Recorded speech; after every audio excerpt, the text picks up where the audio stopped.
Selamat sore Ibu Devi dan selamat sore teman-teman semua.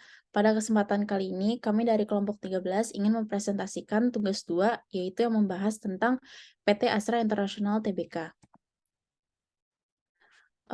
Penjelasan dari PT Astra International Tbk sendiri, ia telah berdiri di Jakarta sejak tahun 1957.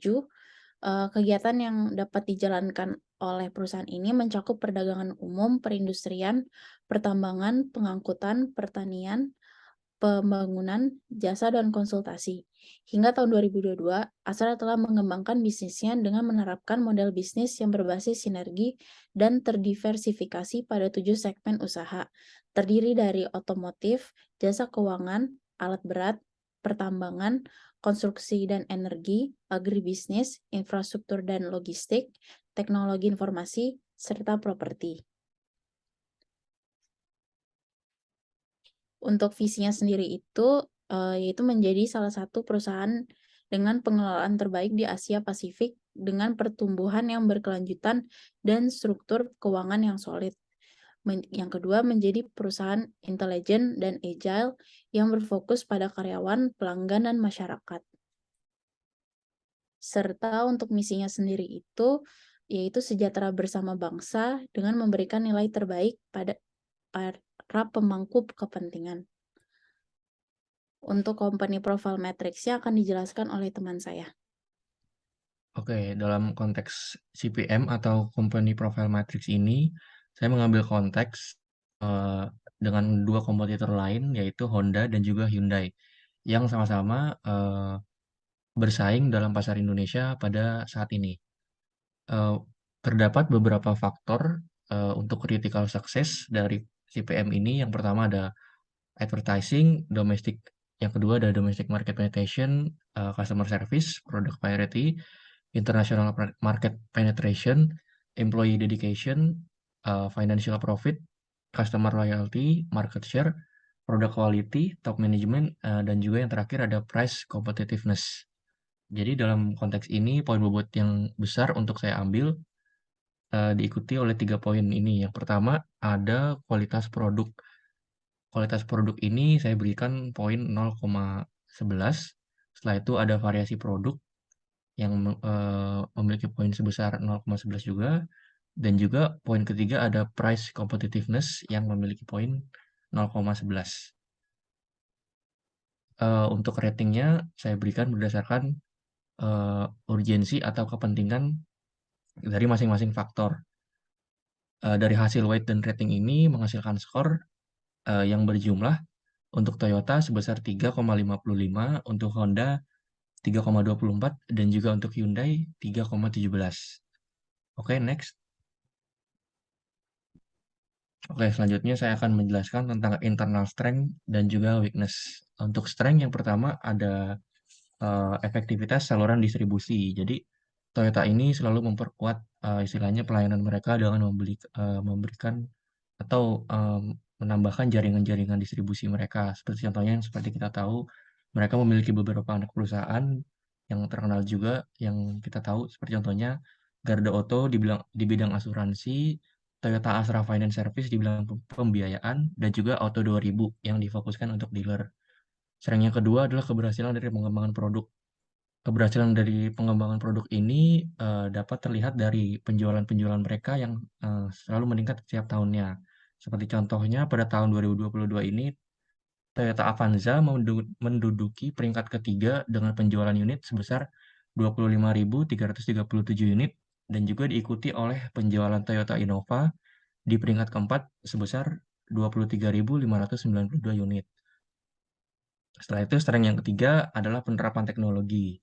Jadi mereka ini melakukan penerapan teknologi seperti contohnya memberikan mesin-mesin dengan tipe VVTi. Jadi tipe mesin ini merupakan salah satu yang terbaik di pasarnya karena yang pertama perawatannya mudah dan juga bertenaga, serta ramah lingkungan, mengingat juga emisi karbon saat ini sudah sangat tinggi. Yang keempat, ada efektivitas kegiatan promosi. Jadi mereka ini melakukan kegiatan promosi secara besar-besaran dan juga berani melakukan istilahnya advertisement di setiap setiap mall besar yang ada di Indonesia. Pasti kan kita lihat ada booth dari Toyota, serta mereka juga selalu mengikuti pameran otomotif GIAS atau Gaikindo International Auto Show setiap tahunnya.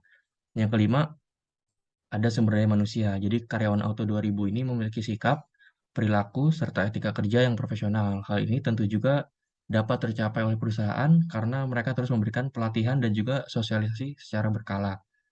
Selanjutnya, yang nomor 6 ada aset yang dimiliki dapat membiayai kegiatan operasi dan juga investasi. Jadi, dikarenakan kondisi keuangan Auto 2000 yang sehat, eee, mereka dapat, istilahnya meningkatkan laba yang memadai untuk perkembangan serta keberlanjutan perusahaan untuk masa depannya.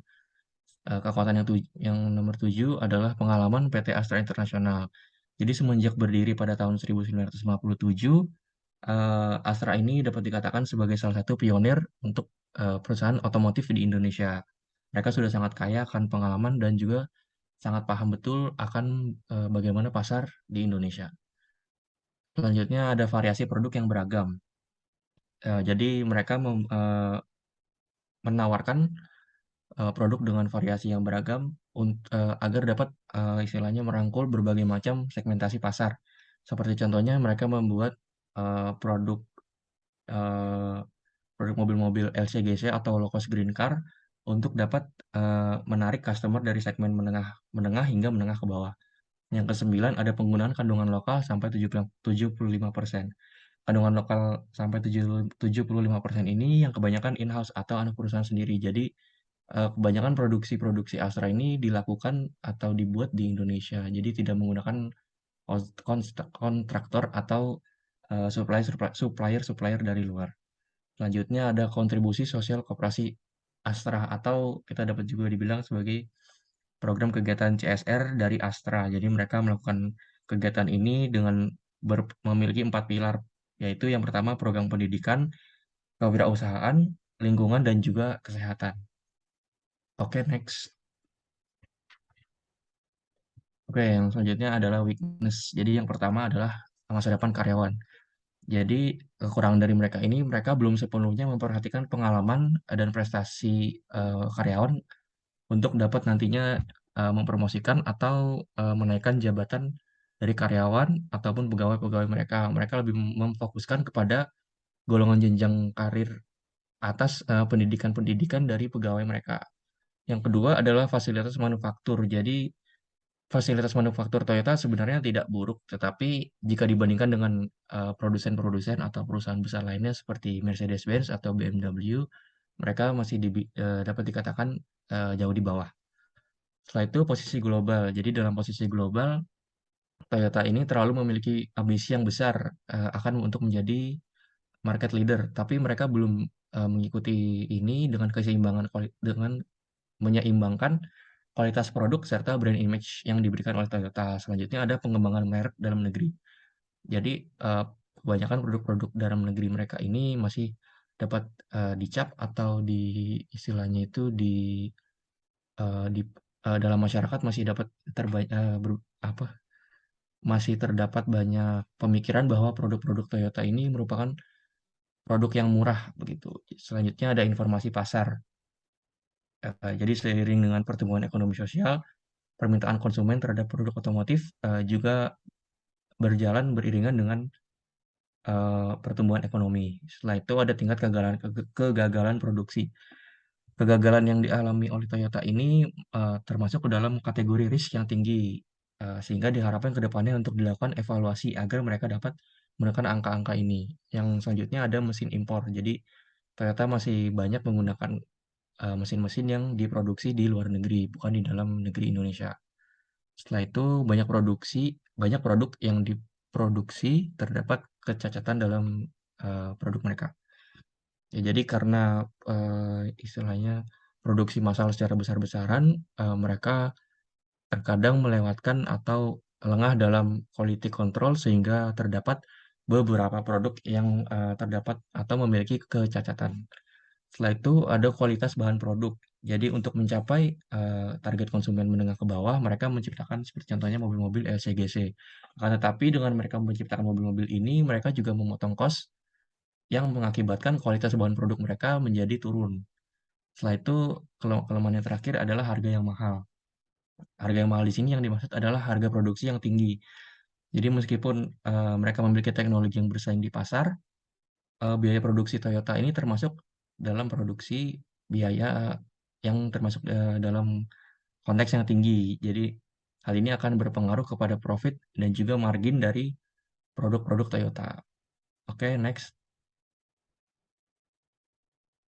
Oke, berikut ini merupakan EV score dari Toyota. Dapat dilihat seperti yang tadi sudah saya jelaskan, keberhasilan dari pengembangan produk, setelah itu pengalaman dari PT internasional, itu merupakan poin-poin yang saya bebankan atau saya beratkan, karena ini merupakan salah satu poin-poin yang penting dalam keberlangsungan perusahaan Astra. Setelah itu untuk weakness, saya menekankan kepada posisi global dan diikuti oleh penggunaan mesin impor, sehingga weight totalnya menjadi satu, dan juga weight score dari IV yaitu dari strength dan weakness mencapai angka 2,79. Oke, next.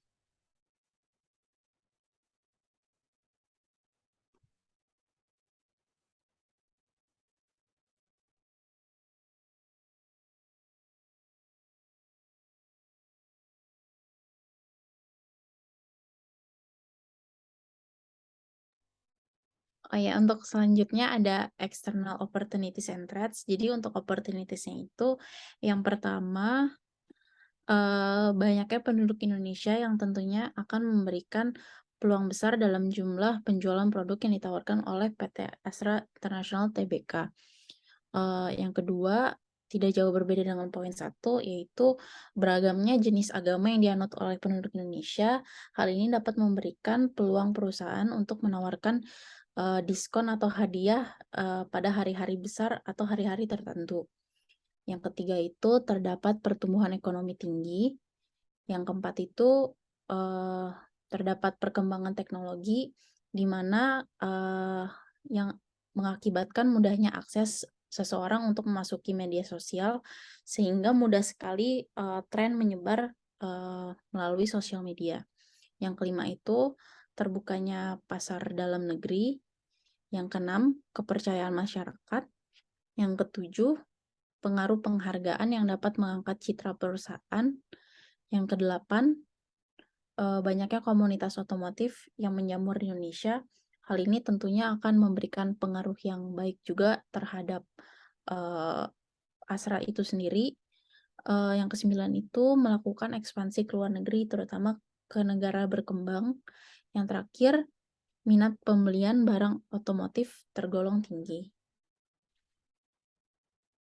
Untuk threats-nya itu sendiri, yang pertama, banyaknya jumlah dealer non-resmi yang menjamur di Indonesia. Hal ini tentunya menjadi ancaman yang cukup besar kepada Astra. Selanjutnya juga ada pesaing memiliki inovasi pada produk, sistem, hingga promo yang diciptakan maupun ditawarkan. Yang ketiga, terjadinya invasi pada negara. Keempat, kebijakan pemerintah yang dapat mempengaruhi daya beli masyarakat. Yang kelima, terjadinya bencana alam. Contohnya seperti yang terjadi di Cianjur, itu akan memberikan sebuah ancaman terhadap Astra karena minat masyarakat, terutama yang tinggal di daerah Cianjur itu akan mengalami penurunan terhadap pembelian produknya Astra. Yang keenam, suku bunga bank. Yang ketujuh, perang yang terjadi di dunia. Kedelapan, barang substitusi atau barang yang sejenis dengan apa yang ditawarkan oleh Astra. Yang kesembilan, insentitas persaingan. Dan yang terakhir itu pengaruh minat atau selera konsumen. Dalam FM Matrix-nya itu saya memberatkannya itu yang pertama untuk opportunities-nya itu di poin nomor 1 yaitu banyaknya penduduk Indonesia yang tentunya akan memberikan peluang untuk Astra mendapatkan pendapatan lebih. Saya memberikan angka di 15. Lalu yang selanjutnya itu ada, eee, poin yang kedua itu beragam jenis agama yang dianut oleh penduduk Indonesia. Saya memberatkannya itu di, 0,10, karena, beragam jenis agama ini, eee, memberikan, mmm, memberikan, eee, hasrat untuk, menawarkan banyak, diskon maupun, promo-promo lainnya. Lalu untuk trades-nya itu sendiri saya memberatkan di poin nomor 4 dan nomor 5 yaitu kebijakan pemerintah, yang dapat mempengaruhi daya beli masyarakat. Contohnya seperti BBM, meningkat, harga BBM yang meningkat, dan, terjadinya bencana alam seperti yang terjadi di Cianjur. Untuk total FA score-nya itu sendiri adalah di 1. Lalu selanjutnya akan dilanjutkan oleh rekan saya. Oke, untuk SWOT analisisnya, untuk yang pertama ada strategi SO, yaitu inovasi terhadap pengembangan produk tiada henti. Itu maksudnya, diharapkan kepada PT Astra Toyota agar memberikan, pemikiran yang terdepan selaku market leader, sehingga, yang mereka bisa menawarkan, teknologi yang belum ada di kompetitor-kompetitor yang sudah ada. Lalu meningkatkan kapasitas mesin setiap tahunnya, itu, meningkatkan kapasitas mesin itu, eee, mungkin menurunkan cc, tapi menambahkan fitur turbo atau apa yang selain yang sehingga memberikan, efektivitas yang tinggi sehingga tidak membuang banyak bahan bakar. Pemberian beasiswa sampai dengan kerja sama dengan pemerintah daerah. Ja Ini sebenarnya untuk SDM, agar mereka tuh tetap betah kerja di PT Astra. Meningkatkan kualitas pelayanan pada fasilitas. Dan selanjutnya adalah Toyota dapat memenuhi keinginan masyarakat Indonesia untuk memiliki kendaraan penumpang dengan kapasitas besar dan dapat diandalkan untuk berbagai aktivitas dan di segala medan yang pasti. Untuk strategi WO-nya yaitu meningkatkan pelayanan terhadap konsumen, melakukan proses monitoring yang lebih efektif dan efisien dengan sistem computer assisted telephone interview. Kalau yang computer assisted telephone interview itu mungkin karena mengetahui situasi yang sangat tidak memungkinkan pada awal-awal COVID-19, sehingga mereka mulai interview by phone atau via Zoom call atau yang lain agar, proses rekrutmen bisa segera diproses. Menjaga dan meningkatkan tingkat kepuasan pengguna produk Toyota dengan melakukan monitoring terhadap tingkat kepuasan konsumen. Ini tuh untuk, customer customer loyalty sehingga konsumen setia dengan produk Astra yang Toyota yang diberikan. Next. Nah, untuk strategi ST-nya, meningkatkan kepercayaan yang tinggi terhadap konsumen Toyota, meningkatkan pelayanan terhadap konsumen, mengambil berbagai kebijakan strategis untuk meningkatkan kepuasan konsumen, meningkatkan kapasitas produksi pabrik di Indonesia, memiliki basis produksi mesin Toyota yaitu Hilux, Innova, dan Fortuner. 3 mobil ini menggunakan mesin yang sama sehingga, mungkin mereka bisa menambah varietas produk-produk itu sehingga mesinnya tidak tidak terlalu banyak mengimpor, lalu bisa digunakan dengan, rangka-rangka baru atau yang lain.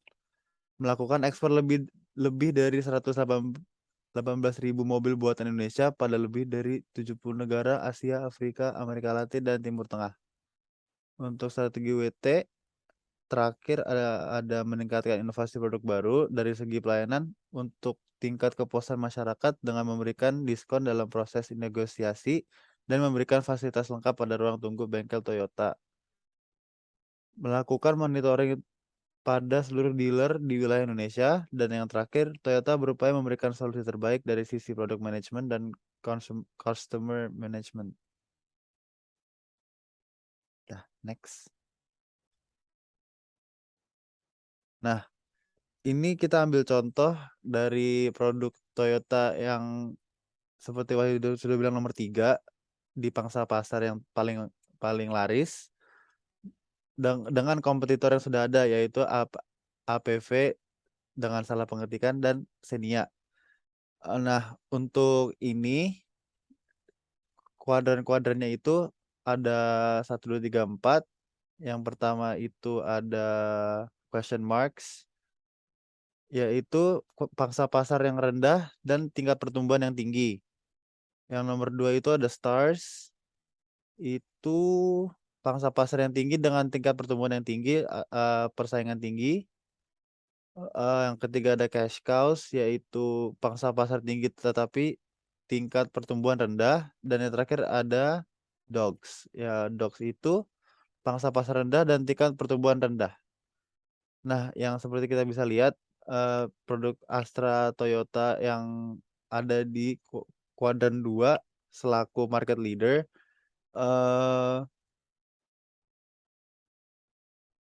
dibanding dengan 2 kompetitornya, karena Astra Toyota memberikan fitur-fitur yang terbaik dan mutakhir dibanding dengan 2 kompetitornya. Serta karena kompetitor ada di quartile dogs, yaitu pangsa pasar rendah dan tingkat pertumbuhan yang rendah, sehingga tidak terlalu banyak peminatnya. Next. Nah, slide ini akan dijelaskan oleh teman saya. Oke. Selanjutnya itu ada QSPM atau kepanjangannya itu Quantitative Strategic Planning Matrix. QSPM ini merupakan alat yang digunakan untuk membuat prioritas informasi internal, eksternal, dan kompetitif. Kunci yang diperlukan dalam menyusun rencana strategis yang efektif. Selanjutnya, saya akan menjelaskan tabel QSPM ini. Dalam tabel ini terdapat 2 strategi yang kami gunakan. Yang pertama itu ada strategi untuk memperbesar pangsa pasar, dan yang kedua ada strategi untuk melakukan pengembangan produk. Dalam tabel ini saya akan lebih menjelaskannya pada bagian AS-nya, yaitu alternatif strategik. Dalam bagian strength, saya memberikan nilai besar pada poin 2, yaitu keberhasilan dalam pengembangan produk. Lalu saya memberikan juga nilai besar, poin besar kepada bagian ketiga, keempat, kelima, dan 6 juga 8. Lalu pada bagian weakness, saya memberikan bagian besar kepada fasilitas manufaktur untuk strategi keduanya. Lalu pada strategi pertama saya memberikan nilai besar kepada informasi pasar, lalu tingkat kegagalan, lalu pengembangan merek dalam negeri. Sama juga kepada strategi yang kedua saya memberikan poin 3 untuk pengembangan merek dalam negeri dan juga informasi pasar. Boleh di next.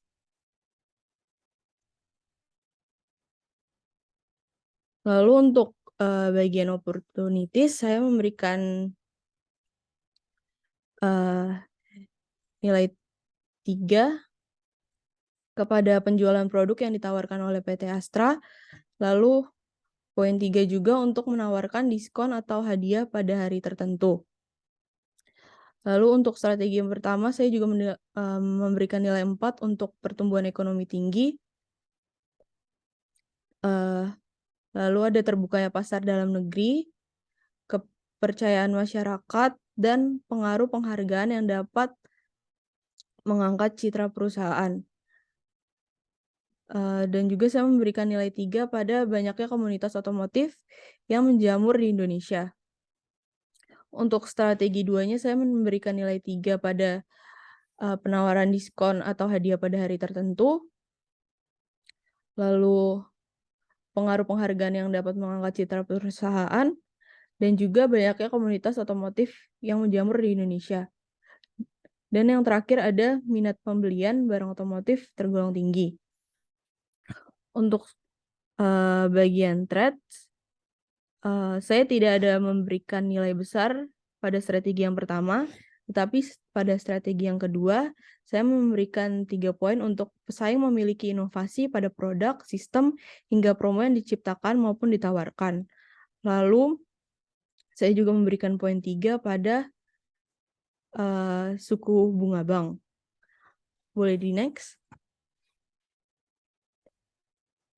Lalu selanjutnya ada alternatif strategi.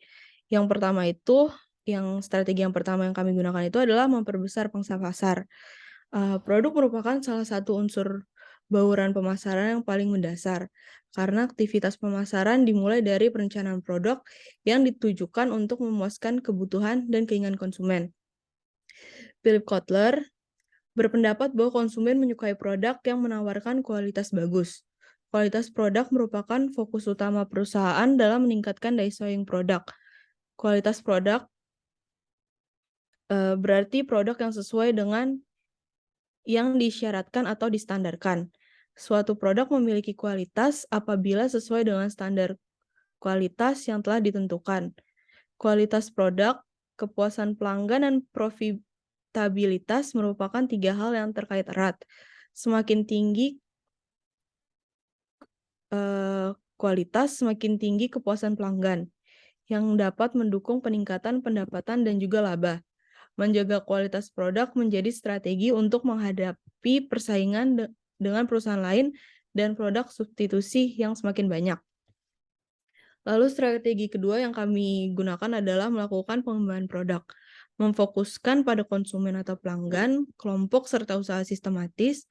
Pengembangan produk berfokus dengan menemukan cara untuk memecahkan sebuah masalah yang dihadapi oleh konsumen dan memberikan pengalaman yang lebih untuk memuaskan bagi pelanggan. Boleh di next. Sekian presentasi yang bisa kami sampaikan. Terima kasih.